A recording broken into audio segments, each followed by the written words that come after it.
নমস্কার, আবার চলে এলাম তোমাদের কাছে একটা বিয়ে বাড়ির খাওয়া দাওয়া নিয়ে। প্রথমেই দেখো আমাদের ওয়াটার বটল প্লেট চলে এসেছে। প্রথমেই দিয়ে দিল একটুখানি শাক ভাজা, স্যালাড, শসা, গাজর ছিল, তারপরে লেবুও দিয়েছে। তারপরে স্যালাডের উপরে আমাদের দিয়ে দিল একটু টমেটোর সস। তারপরে এই টমেটোর সসের পরে পড়ে গেল বেগুনি। বেগুনটা খুবই ক্রাঞ্চি ছিল।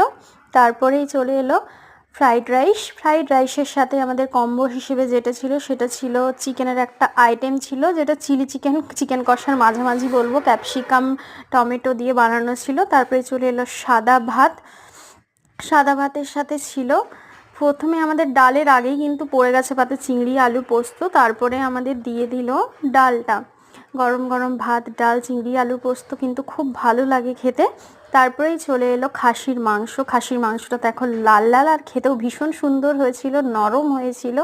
তারপরে চলে এলো টমেটো চাটনি, কিশমিশও ছিল। তারপরে দিয়ে দিল আমাদের কালাকান। তারপরে চলে এলো একটা রসগোল্লাটা ভীষণ সফট ছিল।